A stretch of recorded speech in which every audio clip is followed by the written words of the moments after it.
You know, I've seen a surprising amount of people consider 2017 a weak year for movies, and I guess I kind of see why. The domestic summer box office was notoriously bad, like historically bad, like worse in over a decade bad. We've seen some high profile flops. Our award season frontrunners have been divisive. Okay, but here's the thing. People say these things every year. And maybe it just feels like a weak year after coming out of 2016, which was a really good year for cinema. Or maybe it's the fact that the world at large just feels really shitty and it's coloring our perception of it. Because honestly, I thought 2017 was a quietly great year. So naturally, it's time for an obligatory cinephile favorite annual top 10 list. And if you're wondering why I'm only just now making this video a month into 2018, it's because I live in the middle of bumfuck nowhere. We don't get all the prestige movies until the very last minute, if at all. Seriously, one of the movies that's on this list I didn't see till last week. And for the record, I have not seen these movies. So if you're wondering why none of those are on here, that's why. I also am aware that this list is highly Western-centric. I simply did not get around to watching any foreign language films. That's my bad. I apologize. So, with those caveats out of the way, let's get this show on the road. Starting with romantic comedies. They're a bit difficult to pull off these days. We're just so used to the conventions of the genre that they're almost impossible to play straight now. So most successful rom-coms these days, well, most good rom-coms, tend to either subvert or deconstruct the genre's tropes, as in the case of 500 Days of Summer, or Knocked Up, or Her, or Eternal Sunshine of the Spotless Mind. But does that mean that a more conventional, contemporary romantic comedy can't succeed?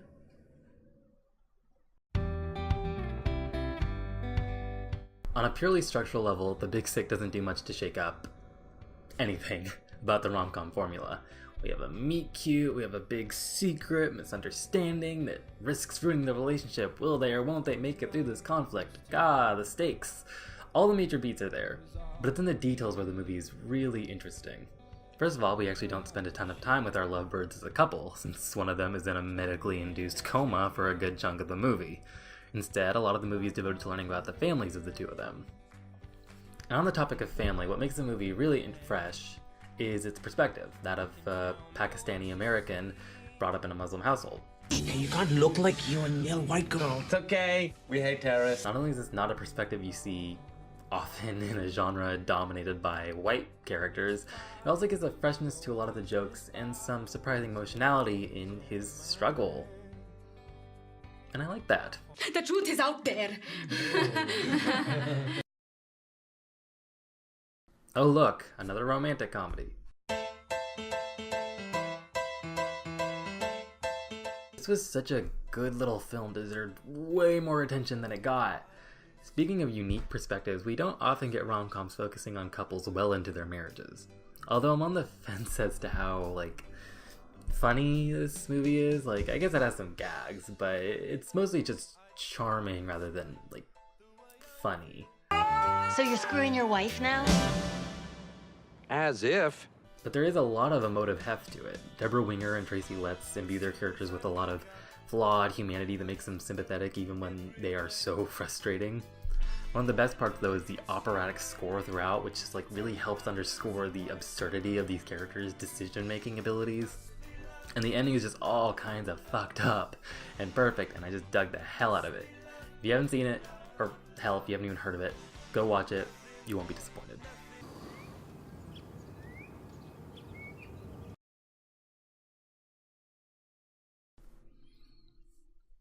I don't really know how to introduce this one, so here you go.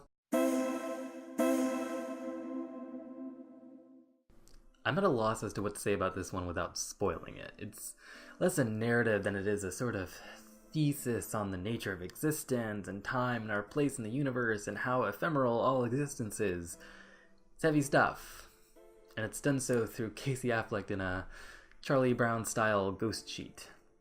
And that is all we are going to say about Casey Affleck. Oh, and there's also like a 5-minute scene of Rooney Mara eating pie.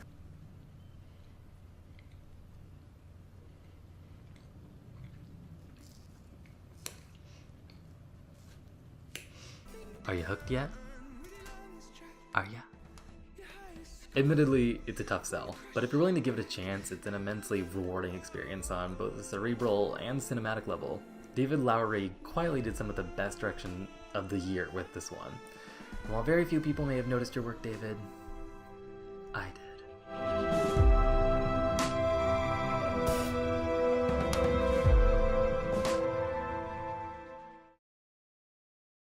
There was a lot of buzz about this movie from critics, and I try to avoid that as best as I can these days, because usually it results in my disappointment.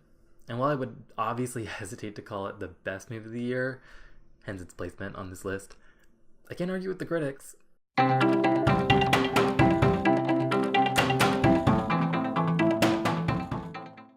Everything about this movie feels so authentic to the experience it's trying to capture. Speaking as someone who grew up only a few degrees of separation away from southern white trash, I get it. And I've heard some people accuse this film of exploitation and poverty porn, and I disrespectfully disagree. The movie has an air of fantasy to it because we experience much of it through its child characters, and they envision their poverty and dysfunction-ridden world as a wonderland because they have to. It's how they survive. And while the movie doesn't shy away from showing these people making horrible decisions and acting horribly, it still treats them with compassion and empathy. It walks a tricky tightrope between childlike wonder and sobering, crushing reality, and succeeds. Mostly. Like Sean Baker's last film, this one isn't so heavy on the plot, and is more about serving as a window to these marginalized experiences. And while I admired it a lot for what it was, I wasn't nearly as huge a fan of Tangerine as a lot of people, mostly because it relied so heavily on farce, and I'm not really a huge fan of those kinds of stories. The Florida Project is much more straight drama. And even when the plot turns to the tragic, because how could it not, the fact that we see these events unfold through the eyes of an innocent child keeps it from utter hopelessness. And it's that innocent bliss that means everything, no matter how fleeting it may be. Have a nice day! Love you, baby! I love you too! Now that I'm at the ripe old age of 23, I'm at a point in my life where superhero movies just don't really captivate me. Honestly, the genre as a whole never really caught my interest, especially now that we live in the year of the bloated 3-hour ensemble cast studio tentpole cinematic universe monster behemoth. However, there was in fact a time when I did really love some superhero movies, and when I found out a darker, grittier take on one such series was coming out in 2017, I knew I had to be there for it.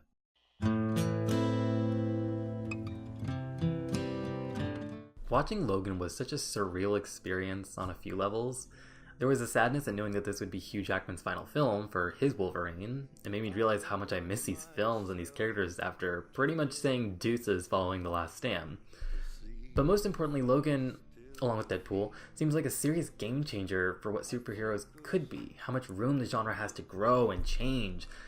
So the fact that the filmmakers decided to take Hugh Jackman's Wolverine and turn his last film into a dark, violent neo-western is such a ballsy move, and it's one that pays off so well. But as is the case with a lot of the films on this list, what really makes Logan work is that it has some real pathos and emotional resonance to it. At its core, it's a story about family and the lengths we are willing to go to protect them. It's a fantastic movie, a beautiful swan song for Hugh Jackman's Wolverine, and I am so happy that this got nominated for Best Adapted Screenplay. Here's hoping this is a sign of things to come for superhero movies. Take Notes Studios. I would find a way. Of all the movie genres and subgenres, the biopic tends to be one of the more staid. And by that I of course mean they're just usually, well, boring. They're boring. Not all the time, but a lot of the time. Often they are inspirational tearjerkers that show a person's triumph over something. Usually some sort of disability or trauma, or they killed a shit ton of people. Shut the fuck up! Or some political leader of a sort. They also tend to be super popular as award season Oscar bait. And because they're about actual individuals who actually existed, they usually tend to not be super risky for fear of offending people. But surely biopics need not always be stodgy and respectful portrayals of their subjects. Right?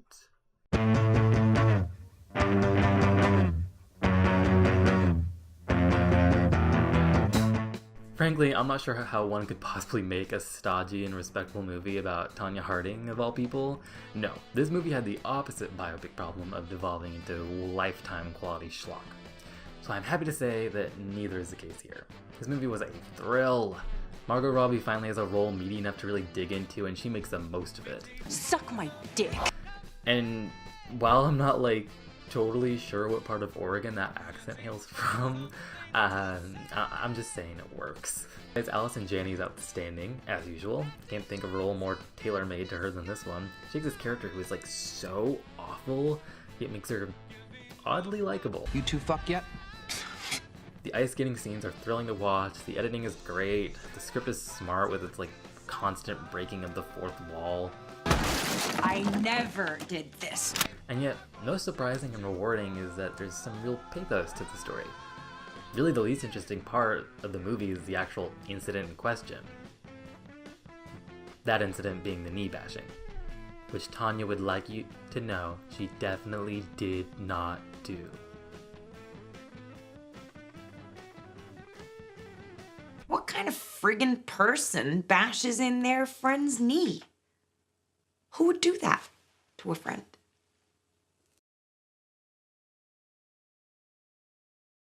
Okay, this is one that from the minute I heard about it, I was excited. We have this really weird premise with a really visionary director behind it, and because of all that, I made a conscious effort to keep myself as in the dark as possible. So all I knew about it going in was that it was about a woman and a fish man. Fucking.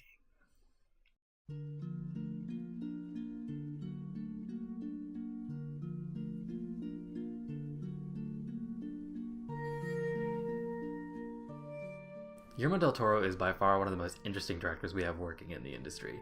And say what you will about the quality of his individual movies, the man has a vision and he has style. Even when they don't stick the landing, they're at least fun to talk about. Early word for The Shape of Water pegged it as something of a return to form for Del Toro, after a few misses. Inspired by his love of Hollywood monster movies, the premise is basically, hey, what if instead of the creature of the Black Lagoon trying to kill the girl, he falls in love with her instead?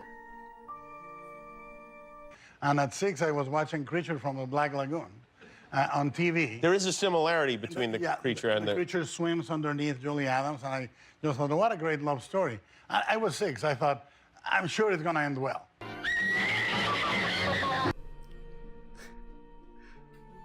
It's like Del Toro's personal Creature of the Black Lagoon fan fiction. Okay, there is more to it than interspecies romance, because while the core of the story is the central romance and it being threatened by outside forces, it's also Del Toro's personal love letter to cinema as a whole, and the film is filled with lots of these odes and homages to classic Hollywood. Sally Hawkins' character lives above a movie theater, she and her neighbor watch old movies on TV, even her character's muteness gives the movie something of a pre-talkie feeling. And while movies that more or less amount to worship of other movies can sometimes feel self-indulgent, there's just so much love and sincerity in Del Toro's craftsmanship that it doesn't ever strike that sour note. Everything about the film, from the concept to the production design to the acting, I just dig the hell out of.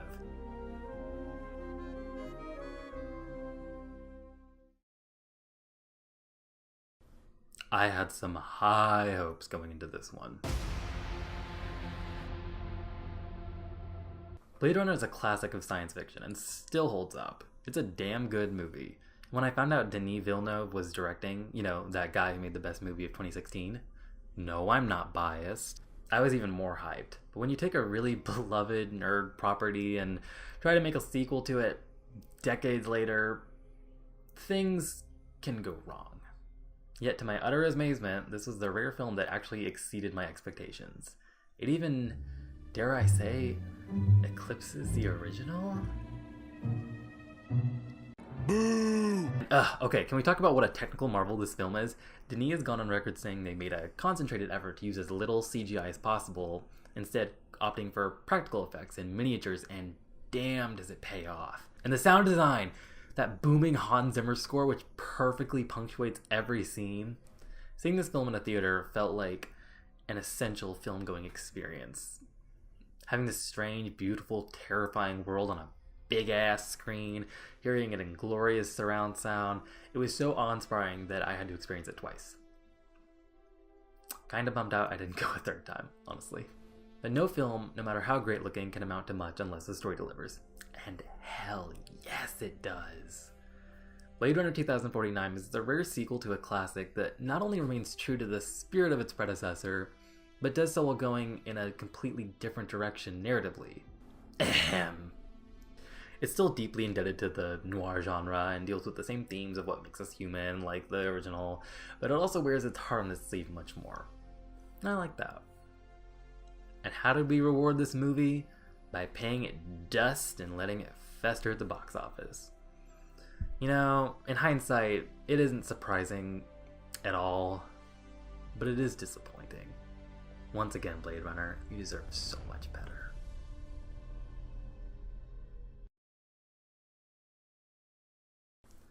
Oh god damn, this movie was a breath of fresh air.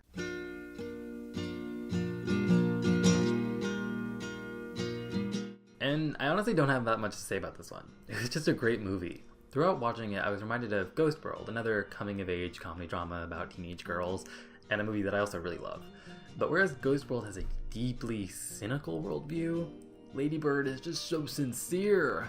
Like, this movie has so much heart and it's so feel-good. Nothing about this film feels inauthentic to the teenage experience.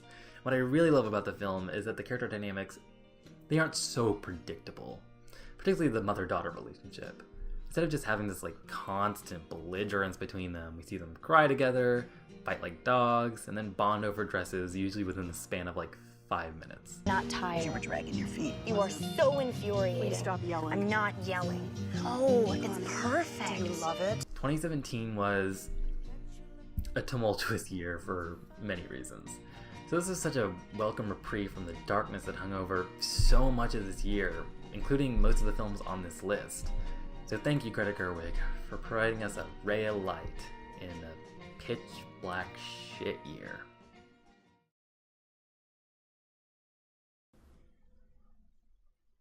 Oh, come on, you all had to have seen this coming. I actually read the book to this before seeing the movie, this mess right here. And as is often the case in those situations, I tried to keep my expectations somewhat tempered, because the book just bitch slapped my heart like no other. Just went ham on it, no chill, just curb stomp that fucker. Because I fell out of love, and now I have to die. And a lot of the emotional resonance of the book can be chalked up to the quality of the prose, but also the inherent internality that you only get when reading a novel. Passages reflecting on the nature of desire and intimacy and the queer male experience, that's all gone when you adapt something to screen, and instead you have to find some way to communicate those same thoughts and feelings visually.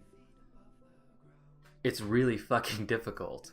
So that, combined with intimidatingly high Rotten Tomatoes and Metacritic scores, I was nervous I'd be disappointed.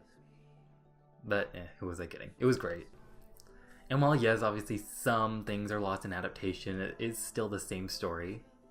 Mostly. Armie Hammer finally gets a role he deserves, although pointedly not the Oscar nod he deserves. Hashtag justice for Armie. Hashtag Hammerhead forever. Hashtag the Army Army. Timothy Chalamet is a revelation. Chalamet, whatever. The movie does this great job of capturing their sexual tension in very subtle ways, and a lot of it is left up to the performances rather than ogling, gazy camera shots. I like the way you say things. I don't know why you're always putting yourself down, though. So you won't, I guess? You really that afraid of what I think?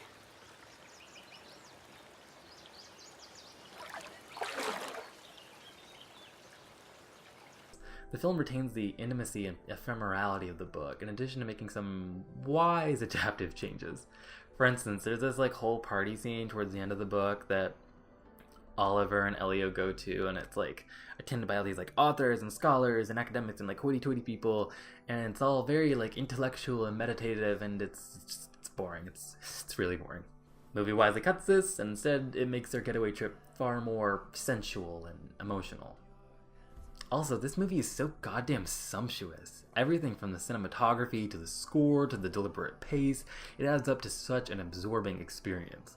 When it finally hits you with the feelings, it hits you! So yeah, predictable number one, but a well-deserved number one. Call Me By Your Name. Best movie of 2017. Blessed be the mystery of love.